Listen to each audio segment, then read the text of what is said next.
प्रवक्ता में आपका स्वागत है। मैं हूं आपके साथ रूबी और आइए शुरुआत करते हैं खबरों की। जिला रामपुर की तहसील मिल्क के सिलाई बड़ा गांव में कोटा डीलर राममूर्ति सरन द्वारा राशन की कालाबाजारी की जा रही है। पता चलते ही ग्रामीणों ने इसकी सूचना तत्काल पुलिस को दी। सूचना मिलते ही पुलिस मौके पर पहुंची और गांव के बाहर सरकारी माल से लदा हुआ छोटा हाथी पकड़ लिया गया। वहीं सूचना मिलते ही गल्ला पूर्ति निरीक्षक संत कुमार भी मौके पर पहुंच गए। पूर्ति निरीक्षक ने छोटे हाथी में लदी सरकारी मोहर के बारदाने में 7 कुंटल गेहूं, 5.5 कुंटल चावल, 1 कट्टा चना प्राप्त किया। वहीं अब ग्रामीणों का कहना है कि ये अधिकारियों की कोटा डीलर से मिली भगत है या फिर कानून की ढील है, तभी डीलर के खिलाफ कोई कार्रवाई नहीं हुई है। गरीबों का माल खाने वाला कोटा डीलर खुलेआम घूम रहा है। वहीं उप जिलाधिकारी मानसिंह पुंडीर का कहना है कि छोटे हाथी में सरकारी माल कहां से आया, इसकी सही जानकारी प्राप्त होने पर दोषियों के खिलाफ कानूनी कार्रवाई की जाएगी। एक छोटा हाथी पकड़ा था। जैसे मुझे खबर मिली, मैंने तत्काल कोर्ट इंस्पेक्टर को मौके पर भेजा।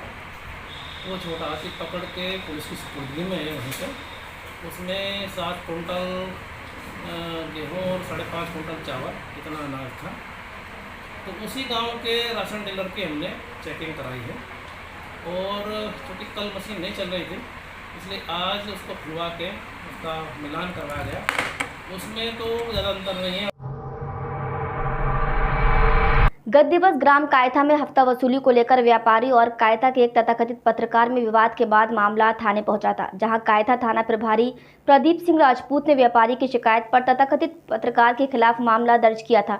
पर मामले को तूल देते हुए और लगातार समाज में भ्रामक जानकारी देते हुए कुछ पत्रकारों द्वारा प्रशासन की छवि धूमिल की जा रही है, जिस पर अनुविभागीय अधिकारी पुलिस ने थाना कायथा को निर्देशित किया है कि पत्रकार को अनुसंधान पूर्ण होने पर आरोपी पत्रकार की गिरफ्तारी की जाए और जल्द से जल्द तथाकथित पत्रकार को गिरफ्तार कर न्यायालय में पेश किया जाए।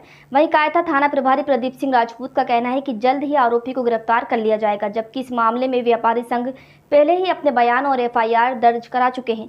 उक्त मामले में गिरफ्तारी में हो रही देरी से ऐसा प्रतीत होता है कि थाना प्रभारी राजपूत पर कोई राजनीतिक दबाव हावी हो रहा है। खैर, अब देखना ये होगा कि SGOP बोइट के हस्तक्षेप के बाद उक्त पत्रकार की गिरफ्तारी कब तक होती है। हमारे यहाँ अपराध में 161 दर्ज है, उसमें अभी विवेचना चल रही है और अभी हमारा अनुसंधान जारी है। अभी हमारा अनुसंधान में जब और इधर कुक्षी पुलिस थाना के सक्रिय प्रयास से 3 आरोपियों को 12 मोटरसाइकिल सहित पकड़ लिया गया है। इसके साथ ही कुक्षी बाग तिराहे पर योजनाबद्ध रूप से इन 3 आरोपियों से 8.5 लाख रुपए का मशरूका भी जब्त किया गया है।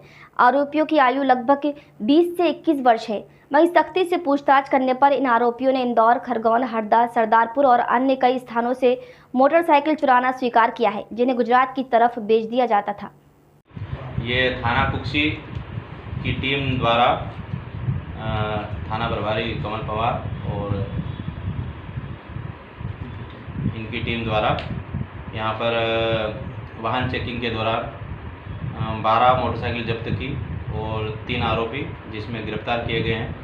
करण जो कि बाग का रहने वाला है, बबलू जो कुक्षी का है। और इधर बढ़े हुए बिजली के दामों को लेकर पूर्व मंत्री PC शर्मा ने पत्रकार वार्ता की, जिसमें उन्होंने आरोप लगाया है कि बीजेपी द्वारा बिजली बिल आधे किए जाने की घोषणा की गई थी, फिर भी व्यापारियों से लाखों रुपए के बिजली बिल वसूले जा रहे हैं। स्लम एरिया में रहने वाले लोगों के बिल 1,75,000 50,000 तक आ रहे हैं। स्लम एरिया में रहने वाला इतनी बिजली कभी नहीं चला सकता था।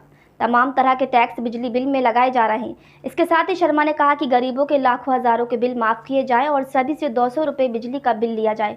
कोरोना काल में छोटे उद्योग बंद रहे। वहीं बीजेपी की निंदा करते हुए कहा कि गांव में बिजली बिल की वसूली के लिए मोटरसाइकिल ट्रैक्टर पर नोटिस चस्पा किए जा रहे हैं। बीजेपी सबका साथ सबका विकास की बात तो करती थी, लेकिन बीजेपी ने सबका सत्यानाश कर दिया है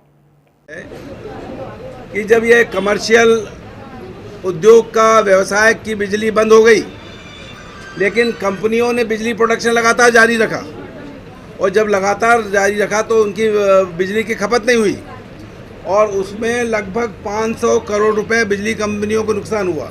तो वो भरपाई करने के लिए गरीबों के बिलों में जोड़ दिया, इसलिए 40-50 हज़ार और 1 लाख का बिल आ रहा है। दूसरा, जब पहले शिवराज जी की सरकार थी। खबरों में फिलहाल इतना ही। आप बने रहिए न्यूज़ प्रवक्ता के साथ। नमस्कार।